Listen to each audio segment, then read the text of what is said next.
자리에서 일어나셔서 인내송을 부르시겠습니다.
조용한 기도하심으로 성령 강림 후 제9주 주일 예배를 드리겠습니다.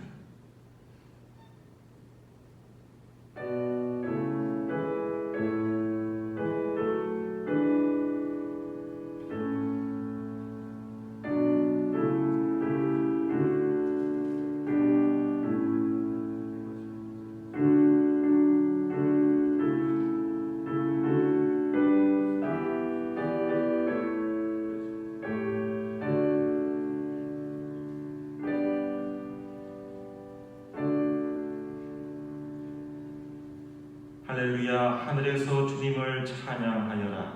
높은 곳에서 주님을 찬양하여라. 주님의 모든 천사들아 주님을 찬양하여라. 찬양과 영광 받으시기에 합당하신 존귀하신 하나님, 비가 오는 가운데서도 지난 한 주간 주님의 은혜 아래 살게 하시다 8월 첫 주일을 맞아 하나님 전에 나와 예배드리게 하시니 감사합니다. 이 시간 비바람이 불어와도 무너지지 않는 반석과 같은 믿음을 회복시켜 주셔서 하나님의 이름을 드높이며 찬양하는 기쁨의 예배가 되게 하옵소서. 생명의 생수가 되시는 예수 그리스도 이름으로 기원합니다. 아멘.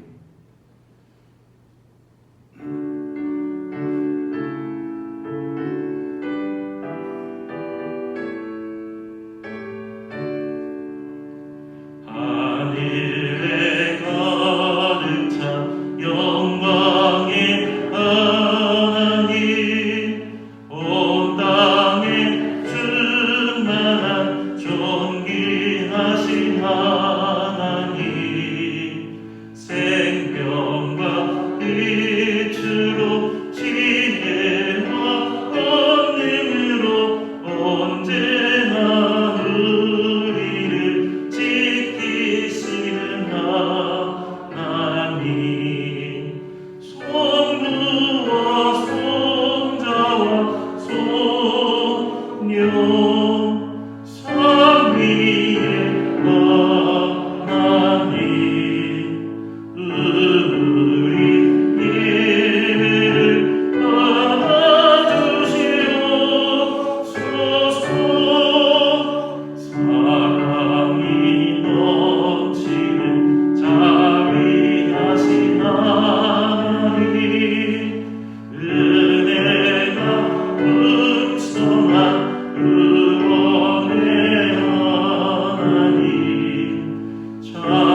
우리가 우리 죄를 자백하면 하나님은 신실하시고 의로우신 분이셔서 우리 죄를 용서하시고 모든 불의에서 우리를 깨끗하게 해주실 것입니다.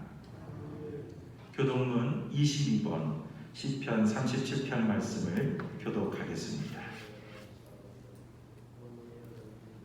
악을 행하는 자들 때문에 불평하지 말며 불의를 행하는 자들을 시기하지 말지어다.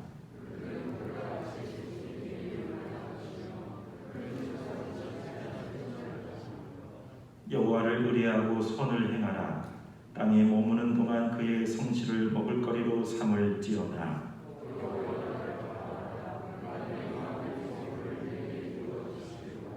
내 길을 여호와께 맡기라.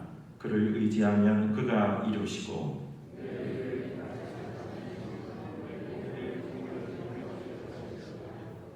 여호와 앞에 잠잠하고 참고 기다리라.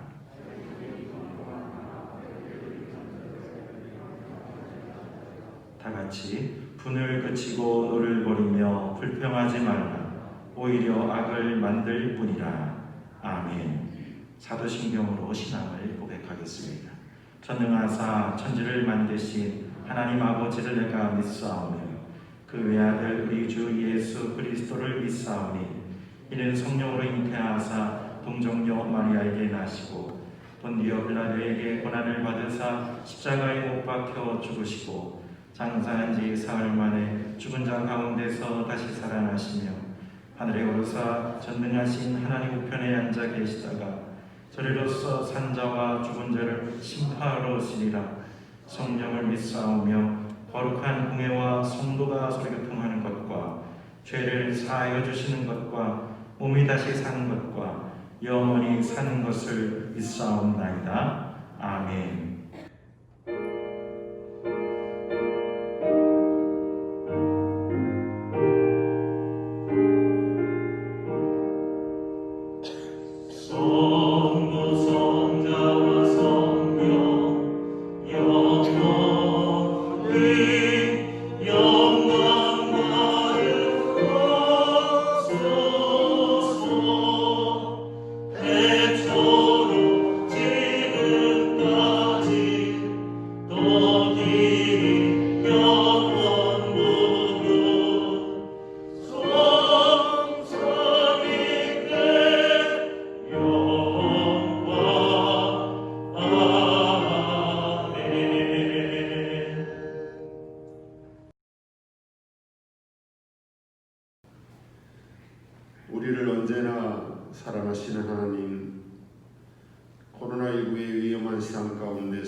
장마 속에서도 한 주간 저희를 보호해 주시고 오늘도 예배할 수 있게 하심에 감사드립니다. 8월의 첫 주일을 맞으면서 하나님의 은혜와 섭리가 아니었으면 지난 시간 저희가 이렇게 살 수 없었음을 기억하며 그 은혜의 찬양을 드립니다. 이런 은혜를 받은 하나님의 자녀로서 하나님의 뜻을 실천하고 예수님의 제자로 산다고 하면서도 저희들은 하나님의 자녀라서 있고 산적이 많았고 주님이 원하시는 것과는 다른 생활을 했음을 고백하오니 저희를 불쌍히 여겨 용서하여 주옵소서. 하나님을 사랑하려 하셨지만 또 이웃을 사랑하라 하셨지만 우리의 것만을 우리의 이익만을 위해서 살진 않았는지 이 시간 반성하며 회개합니다. 앞으로는 더욱더 하나님 자녀답게 예수님의 제자답게 살게 하여 주시옵소서. 예수님을 입으로만 믿는다고 만족하지 않게 해주시고 예수님을 닮아가는 삶 되게 하여 주시옵소서. 우리 가운데 하나님의 나라를 이루어가는 성도들이 되게 하여 주시옵소서. 하나님, 코로나19 사태가 길어지면서 사람들의 즐거움은 감소하는 반면 지루함은 점점 커지는 것을 봅니다. 하나님께서 설계하신 이 세상 안에 살면서 그동안 오만했던 인간들의 나약함을 느끼는 요즘입니다. 하나님, 하루속히 상황이 진정되고 치유되어서 온 지구촌이 예전의 모습을 되찾을 수 있도록 인도하여 주시옵소서. 특별히 코로나 바이러스와 싸우고 있는 모든 의료진과 방역에 종사하는 분들에게 힘을 주시어 지치지 않고 안전하게 이 어려움을 잘 감당하게 하여 주시옵소서. 하나님, 우리나라를 주님 부탁드립니다. 우리나라가 아직까지도 어려운 가운데 남북 관계가 처해 있습니다. 하나님, 이것이 잘 해결되게 해주시고 북녘에서도 하나님을 찬양하는 소리가 들릴 수 있는 날이 속히 올 수 있도록 평화 통일을 이루게 하여 주시옵소서. 우리 장의교회를 위해서 기도합니다. 주님의 뜻으로 이곳에 세워 주시옵사오니 구원의 방주의 사명을 잘 감당하게 하여 주시옵소서. 올해는 말씀의 능력으로 생명을 살리는 교회라는 표어를 세웠습니다. 말씀이 살아 역사하는 장의지단이 되게 하여 주시옵소서. 특별히 교회 안에서 자라나는 우리의 자녀들을 잘 양육하여서 그들이 하나님 말씀의 능력으로 세상에서 생명력 있게 살아갈 수 있도록 인도하여 주시옵소서. 오늘도 성전에 모여 예배하는 성도들이나 가정에서 인터넷으로 예배에 참여하는 성도들에게 또 여러가지 사정으로 같이 이곳에 참석하지 못하는 성도들에게 한량없는 하나님의 은혜가 임하게 하여 주시옵소서. 이제 담임 목사님을 통하여 하나님께서 우리에게 주신 은혜의 말씀을 듣게 하시니 감사합니다. 목사님에게 영육간의 강건함을 주시어 맡겨진 사명을 잘 감당하게 하여 주시옵소서. 오늘도 저희를 위하여 준비하신 말씀을 받습니다. 우리에게 깨닫게 하여 주시고 그 말씀을 통해 다짐할 수 있게 하여 주셔서 우리 삶 가운데서 실천될 수 있는 귀한 말씀이 되게 하여 주시옵소서. 하나님, 우리 예배를 받아 주시옵소서. 예수님 이름으로 기도합니다. 아멘.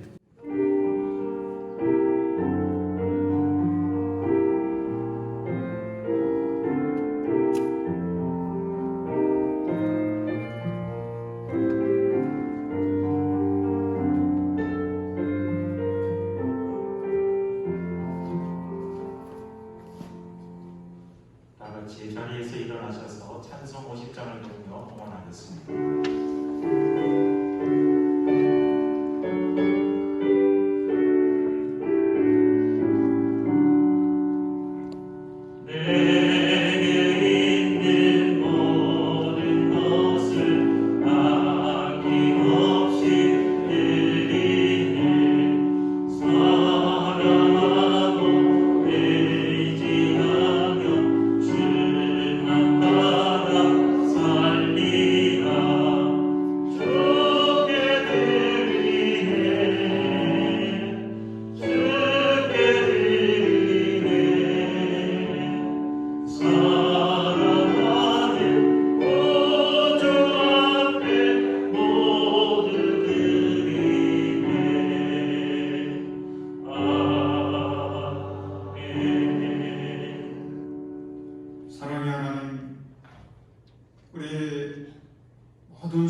오늘 8월 첫 주일을 맞게 하시고 감사거리를 생각하게 하여 주셔서 주님 앞에 11조를 드리고 감사의 예물을 드리고 주의 영광을 드러내기 위해서 하나님 우리의 마음을 주님께 드립니다. 오 주님, 이 예배를 받으시고 우리의 예물을 받으시고 우리의 마음을 받으셔서 하나님의 뜻을 따라 쓰여지는 곳에 수많은 영혼들이 구원받게 하시고 하나님의 나라가 확장되게 하시고 하나님 우리 성도들의 삶 속에서는 주님 주시는 은혜와 축복이 더욱 풍성하게 하여 주옵소서. 아버지 하나님, 육신의 질병으로 어려움 당한 우리 성도들을 주님 기억하여 주시고 주님이 찾아가 주셔서 만져주시고 고쳐주시고 회복시켜 주셔서 하나님의 살아계심을 증거하게 하시옵소서. 아버지 우리의 자녀 손들을 주님 앞에 올려드리오니 주님께서 붙들어 주셔서 우리 자녀 손들 모두가 믿음으로 살게 하시고 주님 안에서 꿈을 가지고 주님의 그 사랑의 마음 가지고 하나님의 나라를 세워가는 주의 일꾼들 되게 하여 주옵소서. 아버지 우리 대한민국을 불쌍히 여겨주시고 이 나라 이 민족 구원하여 주셔서 하나님 나라 되게 하여 주옵소서. 주님을 바라보면서 말씀 붙들고 하나 되어서 거룩한 나라 세워가게 하여 주옵소서. 우리 선교사들이 나가 있는 여러 나라들과 민족들을 기억하여 주시고 하나님 우리 선교사들 예비하는 그곳에 주의 은혜가 임하게 하시고 구원의 역사들이 풍성하게 하여 주옵소서. 아버지 우리 성도들의 일터 위에 은혜를 내려주시옵소서. 이 어려운 시대 속에서도 주님이 도와주셔서 아버지 일터가 늘 풍성하게 하시고 우리 성도들의 삶이 영육간에 넉넉하게 하여 주셔서 주님의 사명 감당하며 살아계신 하나님께 영광을 돌리기에 부족함 없게 하여 주옵소서. 예수님의 이름으로 간절히 축복하며 기도드립니다. 아멘.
모두 제자리에 앉으시겠습니다.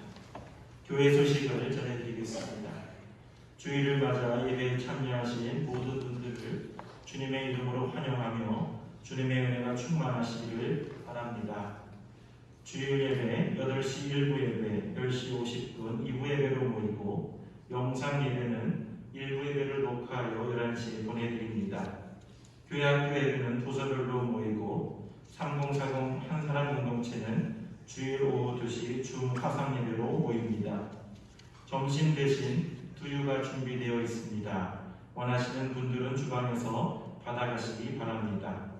예배 참여 시 준수해야 할 규칙들을 꼭 지켜주시고 수요 예배 및 금요 심야 기도에는 유튜브에서 장희감리교회를 검색하셔서 올려놓은 말씀 묵상을 보며 기도하시기 바랍니다. 헌금은 교회 계좌번호를 확인하셔서 보내주시기를 바랍니다. 지역별 대신방이 시작됩니다. 주일 2부 예배 후 또한 수요일 오전 11시 초동부실에서 있게 되며 일정은 8월 9일 주일 진리지역, 12일 수요일 기쁨지역, 16일 주일 믿음지역, 23일 주일 소망지역, 26일 수요일 화평지역, 30일 주일 인내지역, 9월 6일 주일 비전드림지역, 9월 13일 주일 사랑지역, 9월 20일 주일 친절지역 순으로 진행되겠습니다. 각 지역장님들은 일정을 확인하셔서 김밥과 찬송 2곡 그리고 감사헌금 및 기도 제목을 준비해 주시기를 바랍니다. 교회학교 8월 교사원회가 오전 9시 30분 초동부실에서 있습니다. 장학사역팀 회의가 다음 주일 9일 오전 10시 목양실에서 있습니다. 교역자 및 직원 휴가 일정은 주보를 참조해 주시기를 바랍니다.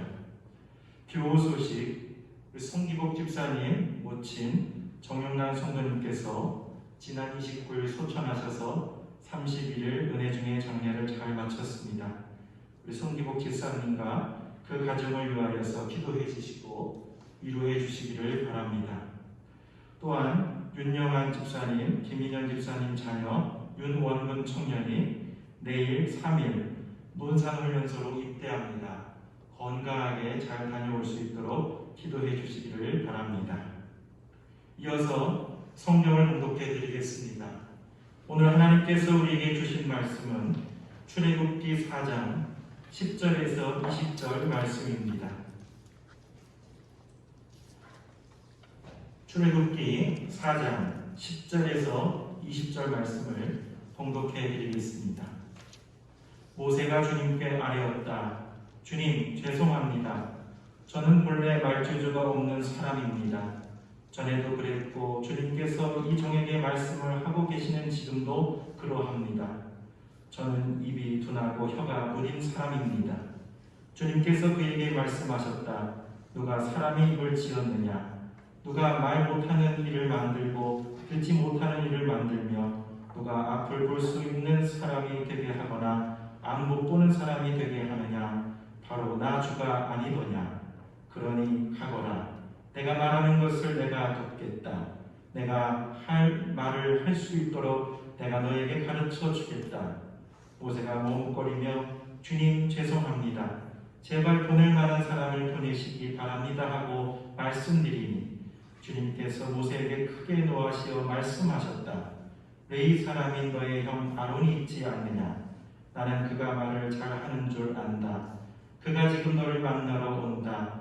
그가 너를 보면 참으로 기뻐할 것이다. 너는 그에게 말하여 주어라. 내가 할 말을 그에게 일러 주어라. 내가 말을 할 때나 그가 말을 할 때에 내가 너희를 둘 다 돕겠다. 너희가 하여야 할 말을 가르쳐 주겠다. 그가 너를 대신하여 백성에게 말을 할 것이다. 그는 너의 말을 대신 전달할 것이요 너는 그에게 하나님같이 될 것이다. 너는 이 지팡이를 손에 잡아라. 그리고 이것으로 이적을 행하여라. 모세가 그의 장인 이드로에게 돌아가서 이렇게 말하였다. 저는 이제 떠나야겠습니다. 이집트에 있는 친족들에게로 돌아가서 그들이 아직 살아있는지를 알아보아야겠습니다. 이드로는 모세에게 편안히 가라고 하면서 작별을 하였다. 주님께서 미디안에서 모세에게 말씀하셨다. 이집트로 돌아가거라. 너희 목숨을 누리던 사람들이 모두 죽었다. 그래서 모세는 아내와 아들들을 나귀 등에 태우고 이집트 땅으로 돌아갔다. 그때 모세는 손에 하나님의 지팡이를 들고 있었다. 아멘. 우리 좋으신 하나님, 좋으신 하나님, 참 좋으신 나의 하나님, 우리 같이 한번 찬양하겠습니다. 좋으신 하나님, 좋으신 하나님, 참 좋으신 나의 하나님, 우리의 기도를 응답해 주시는 우리의 기도를 응답해 주시는 참 좋으신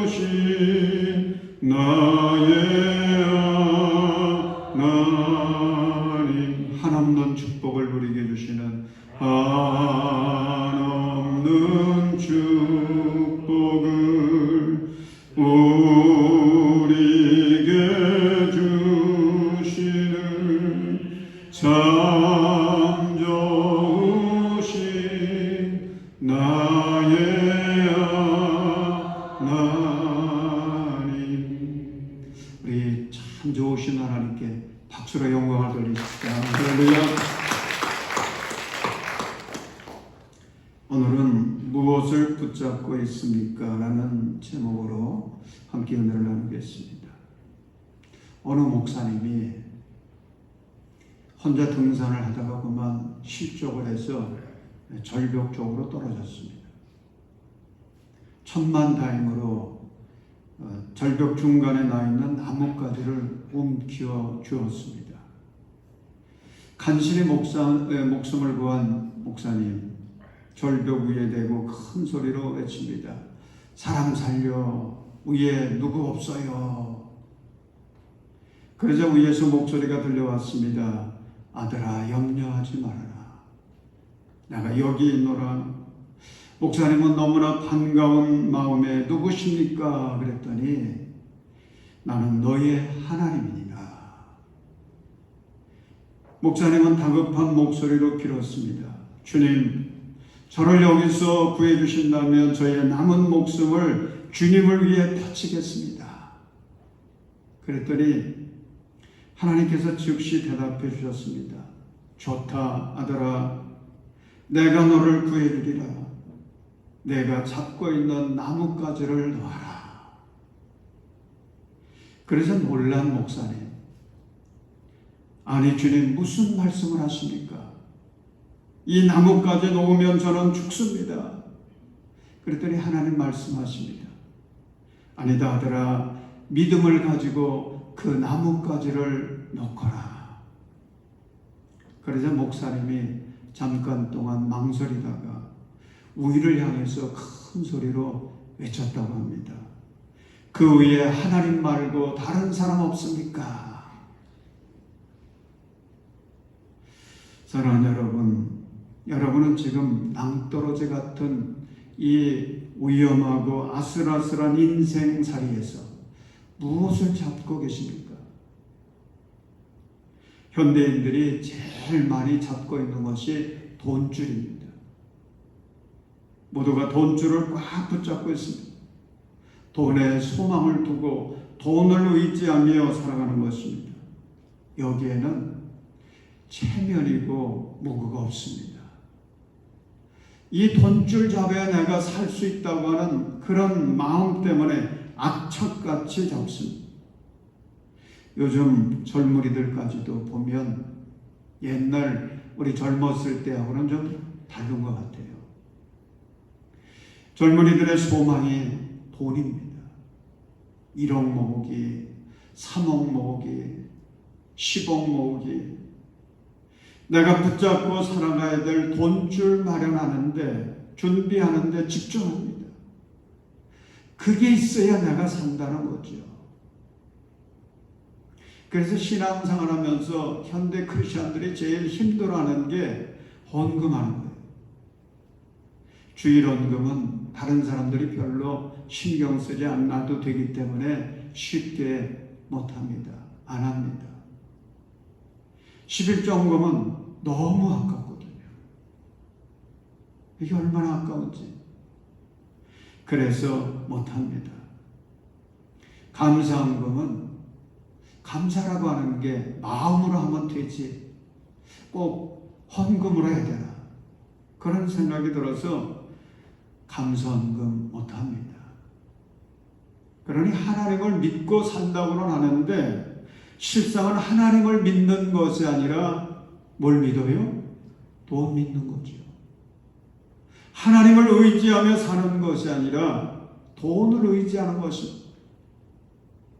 믿음의 줄은 상황과 형편에 따라 붙잡아도 되고 또 놓을 수도 있고 그렇게 쉽게 생각을 합니다.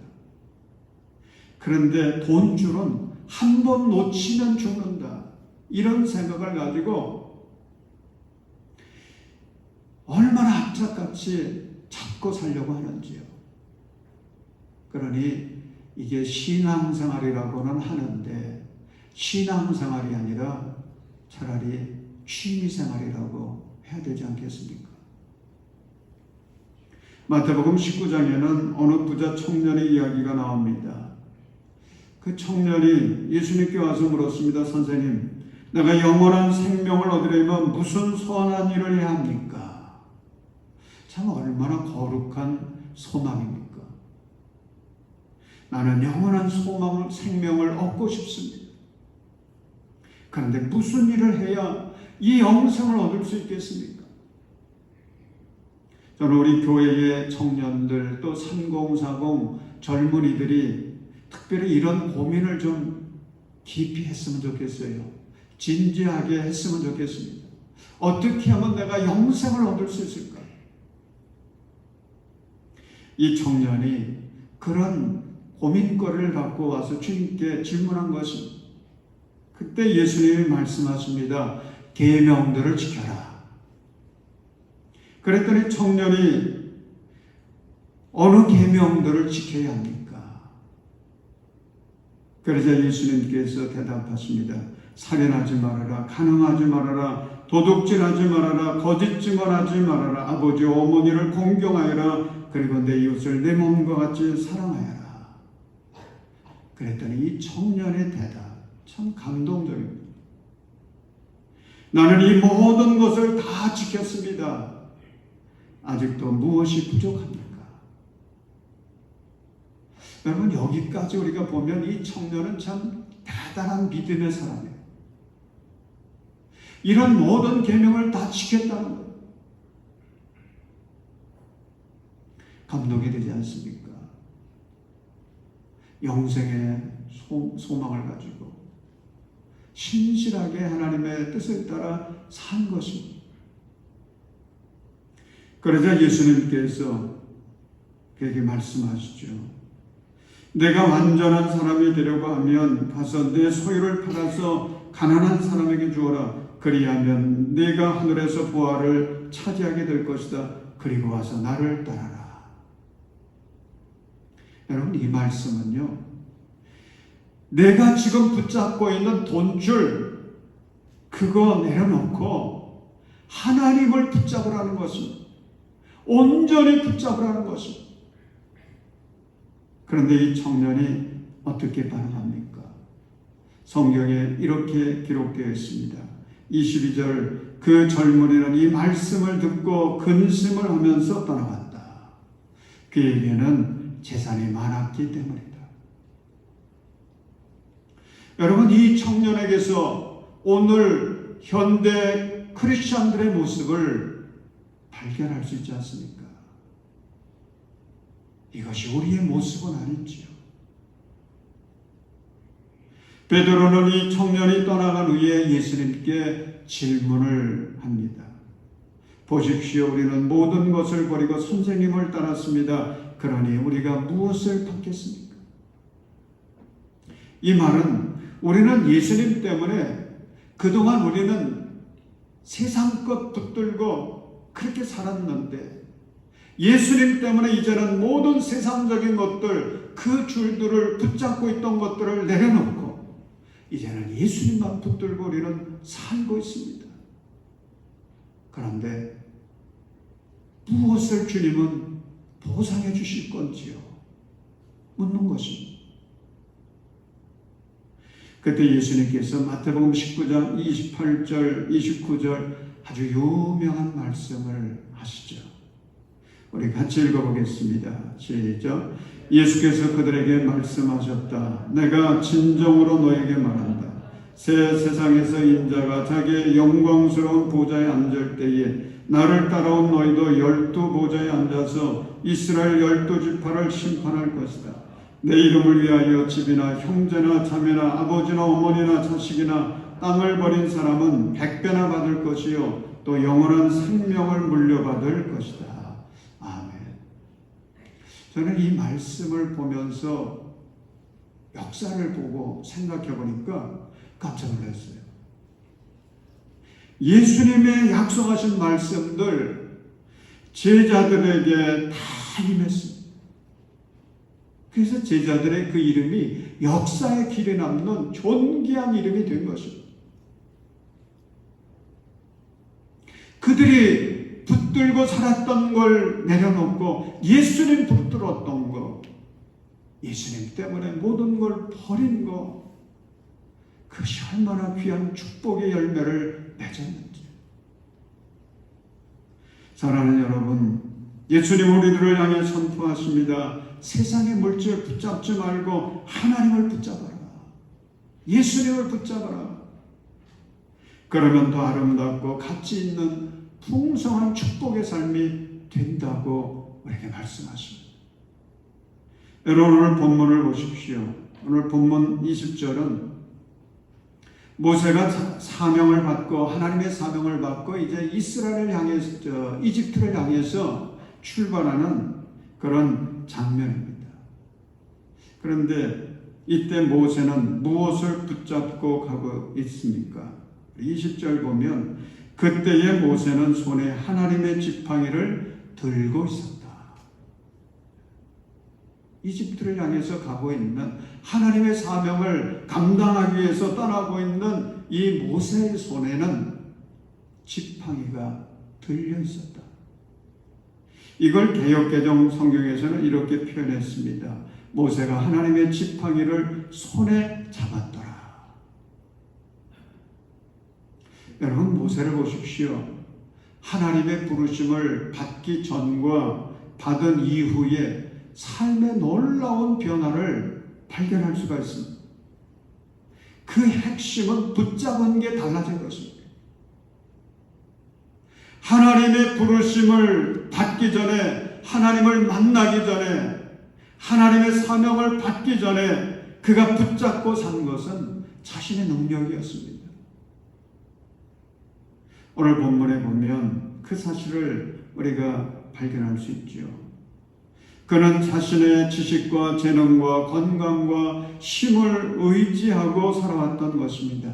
그렇기 때문에 하나님께서 출애굽의 거룩한 사명을 맡기실 때에 자신의 능력의 한계를 느끼고 자신의 연약함을 고백하면서 저는 할 수 없습니다. 그렇게 거절하지 않습니까?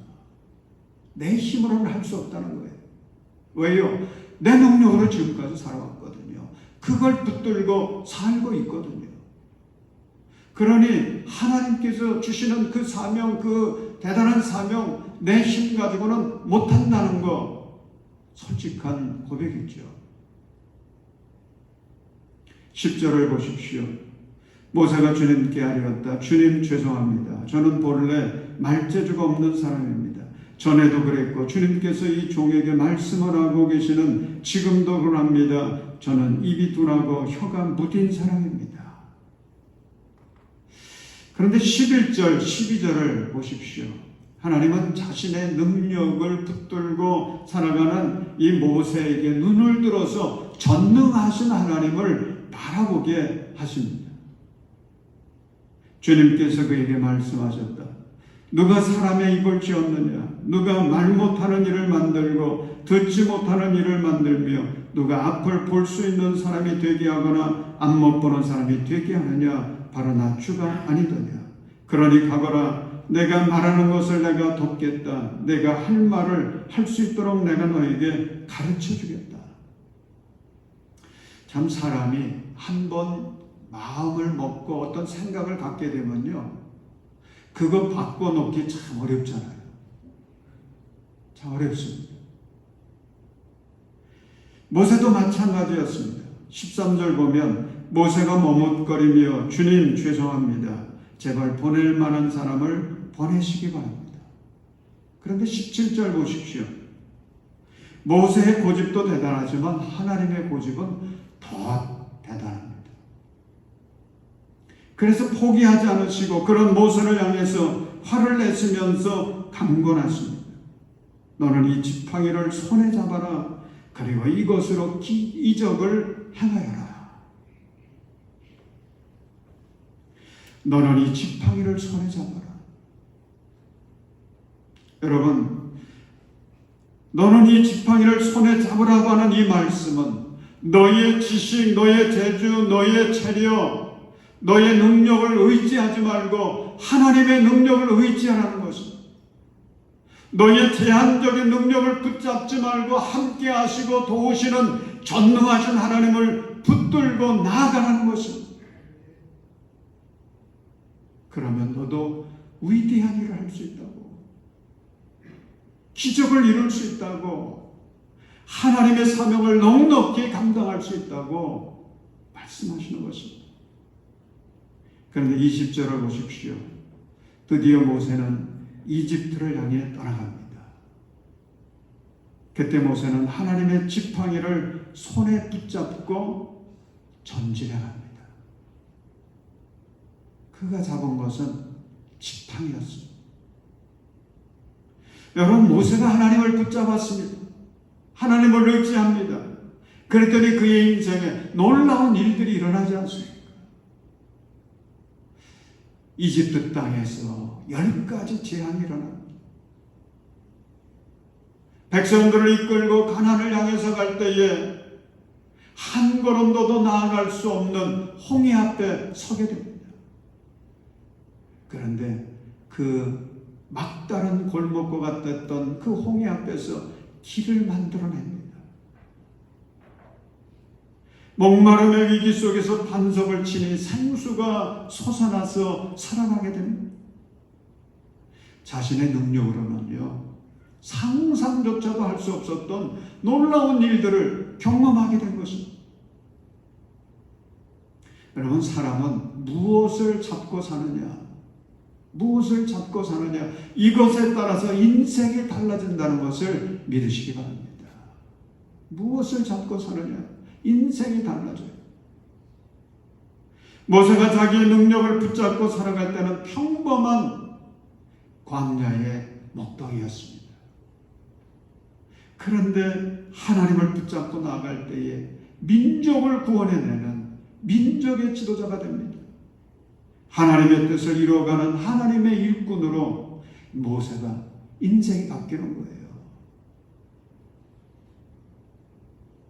남왕국 유다의 왕 히스기야, 여러분 잘 아시죠? 참 믿음 좋은 왕이었죠. 히스기야에게는 커다란 위기가 두 번 있었습니다. 하나는 아시리아의 침략이었고요, 또 하나는 죽을 병에 걸린 것입니다. 여러분, 이때 히스기야는 무엇을 붙잡고 대응합니까? 이게 중요하거든요.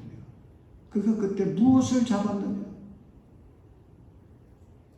그는 위기의 때마다 하나님을 붙잡고 하나님 앞에 나아가 기도합니다. 그랬더니 하나님께서 역사하셔서 아시리아의 군대를 물리칩니다. 죽을 병에 걸렸지만은 하나님을 붙들고 하나님께 기도할 때에 그 죽음의 장애물을 뛰어넘어서 15년을 더 사는 하나님의 은혜를 체험합니다. 사랑하는 여러분, 그래서 잡을 걸 잡아야 되는 것입니다. 잡아야 될 걸 잡아야 돼요. 그래야 희망이 있습니다. 그래야 복된 삶을 살 수가 있습니다. 한옥 목사님이 쓴 책 중에 리더요 사자의 심장을 가져라, 이런 책이 있는데 거기에 이런 이야기가 나옵니다.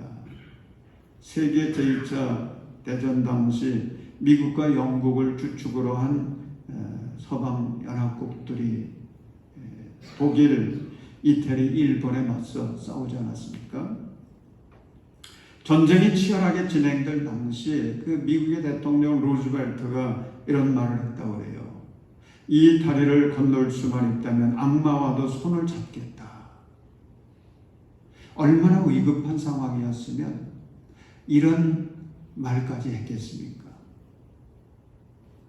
그런데 루즈벨트 대통령은 당시에 이런 위급한 상황 속에서 잡지 말아야 될 소련의 스탈린과 손을 잡았다는 거예요. 당시 스탈린은 수십만 명이 넘는 사람들을 잔인하게 숙청했습니다. 인권을 철저하게 짓밟는 독재자였습니다. 당시 영국의 수상이었던 처칠이 그 스탈린의 공산주의 야욕이 히틀러의 파시즘보다 더 무섭다라고 하는 사실을 경고하면서 철의 장막이라는 말을 사용했습니다. 그런데 전쟁이 끝난 다음에 그 경고는 사실로 드러났습니다. 제2차 세계대전이 끝나자 소련은 순식간에 이 동유럽, 중국, 남미 여러 나라들을 공산화시켜버립니다. 1960년대 초반에는 레닌이 예언했던 대로 세계 지도의 3분의 1을 공산화되게 했습니다. 결국 미국과 영국이 2차 대전에서 승리는 했지만은 그 후에 공산주의와 손을 잡았던 그것 때문에 치르게 됐던 그 대가 얼마나 무서웠는지요. 여러분, 지금 우리 대한민국 생각을 해보십시오. 이때 손잡았던 것이 우리 대한민국 남과 북으로 분단되게 했고요. 그리고 무서운 전쟁이 일어났고 오늘날까지 그 아픔을 이어가고 있지 않습니까? 여러분, 우리 인생에는 잡아야 할 손이 있습니다. 그런데 잡지 말아야 될, 잡아서는 안 될 손이 있다고 하는 것을 깨닫게 해주고 있습니다. 나이아가라 폭포는 캐나다서부터 이렇게 흘러오는 강물입니다. 처음에는 평온한 강이지만 폭포 쪽으로 가면 아주 급류가 되어서 위험하죠. 어떤 사람이 보트를 타고 가다가 그만 뒤집혔습니다. 그래서 강물에 휩쓸려서 막 떠내려갑니다. 이제 조금 있으면 폭포에 떨어지게 됩니다. 그러면 뭐 아주 산산조각이 나는 거죠. 그때 그 사람에게 생명줄이 던져졌습니다. 그리고 또 하나 바로 옆으로 커다란 나무가 흘러갑니다. 자, 이때 여러분 같으면 무엇을 붙잡겠습니까? 여러분, 생명줄을 잡아야 할까요? 아니면 커다란 나무 토막을 잡아야 할까요? 여러분, 아무리 커다란 나무라 할지라도 생명이 없는 것을 붙잡으면 함께 폭포로 떨어지는 거예요. 그런데 생명줄은 가늘게 보여도요, 붙잡으면 사는 것이, 눈에 보이는 것이 다가 아니라는 말입니다. 우리가 살아가다 보면 그럴듯하게 보이는 것들이 얼마나 많습니까? 하지만 우리가 보아야 될 것은 그럴듯한 것이 아닙니다. 거기에 생명이 있느냐, 하나님의 마음과 뜻이 있느냐를 보아야 되는 것입니다.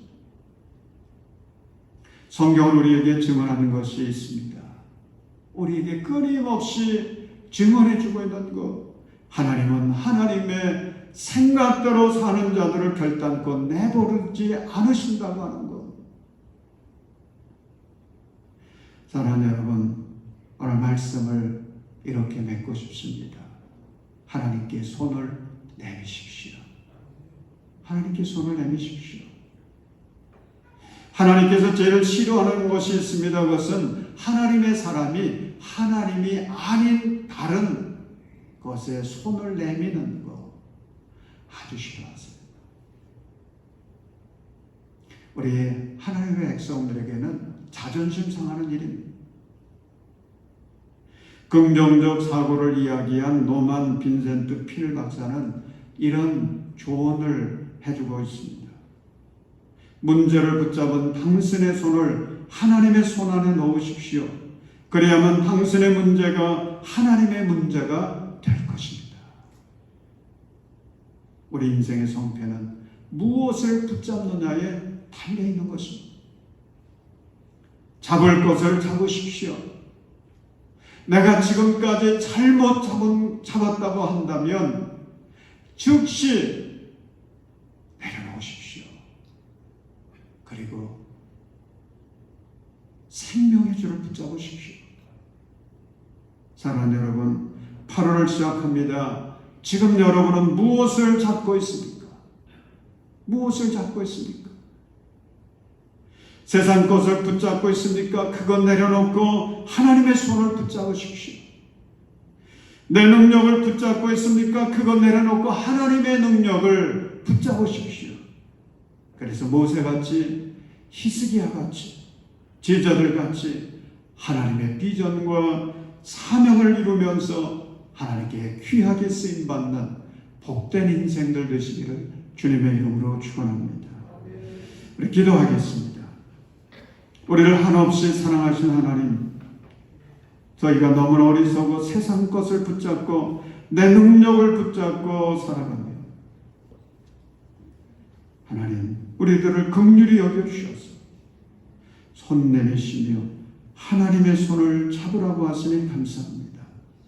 주님, 모세가 지팡이를 잡고 제 인생을 출발했던 것처럼 저희도 십자가 붙잡고 주님의 손 붙잡고 8월을 출발하게 하여 주옵소서. 그래서 주님의 은혜로 이 8월을 승리하며 주님께 영광을 돌리게 하여 주옵소서. 예수님의 이름으로 기도드립니다. 아멘. 이제 우리 다 자리에서 일어나셔서 결단 찬송으로 우리 370절 주 안에 있는 나에게 딴 근심이 있으랴.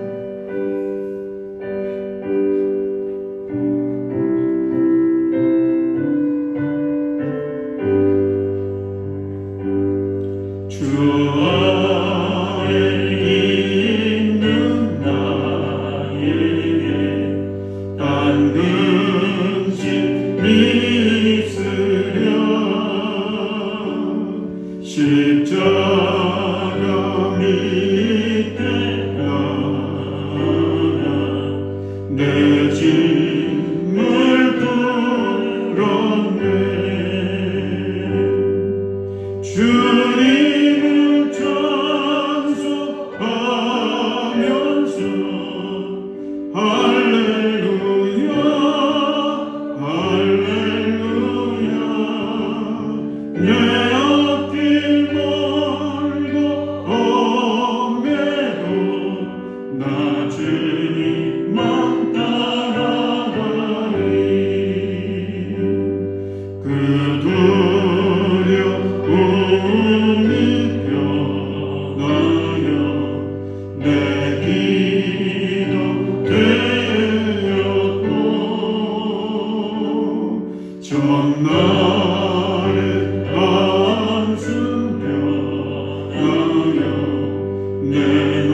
보기에는 그럴듯해 보여도 실상은 생명이 없는 것, 참 희망이 없는 것을 붙들고 있진 않은지 주님, 이제 그것 내려놓고 하나님의 손을 붙잡게 하소서, 십자가 붙잡게 하소서, 하나님의 말씀, 하나님의 약속을 붙잡게 하소서. 이 8월을 주님의 은혜로 승리하며 사명을 감당하게 하소서. 우리 다같이 통성으로 기도합니다. 거룩하신 아버지 하나님, 저희들을 사랑하시는 좋으신 하나님, 아버지 하나님, 이 시간 주님을 바라봅니다. 아버지, 세상 것들 붙들고 살아왔던 우리들, 세상 것내 능력을 의지하며 살았던 우리들, 이제 전능하신 하나님, 사랑의 하나님 바라봅니다. 아버지, 이제는 십자가 붙들기 원합니다. 주님의 손 붙들기 원합니다. 하나님의 말씀을 붙들기 원합니다. 하나님의 약속을 붙들기를 원합니다. 성령님 역사하셔서 우리의 마음에 새로운 결단이 생기게 하시옵소서. 아버지, 새로운 믿음의 아버지 각오를 가지고 우리가 이 8월을 살아갈 때에 주님의 은혜 안에서 이 8월 승리하게 하시고 주님 맡겨주신 사명 잘 감당하여서 주님께 영광을 드리는 놀라운 축복의 달이 되게 하여 주옵소서. 아버지 하나님, 주께서 제자들에게 함께 하신 것처럼 우리들에게도 함께 하시옵시고 우리 성도들 한 사람 한 사람 아버지 성령을 부어주셔서 주님 말을 바라보며 주님 붙들고 믿음으로 승리하도록 도와주옵소서. 예수님의 이름으로 기도합니다. 이제는 우리를 구원해 주시기 위해 이 땅에 오셔서 십자가 지시고 부활하신 우리 주 예수 그리스도의 은혜와 우리 인간들을 지으시고 끝까지 돌보시고 인도해 주시는 우리 하나님의 사랑하심과 언제나 함께 하셔서 주님만 바라보며 주님의 손 붙잡고 나아가도록 감동케 하시는 성령님의 은총에 우리 모든 성도들과 또 가정과 자녀들과 일터위에 그리고 우리 대한민국과 세계 모든 열방들 가운데 이제로부터 영원히 함께 계시기를 간절히 축원하옵나이다.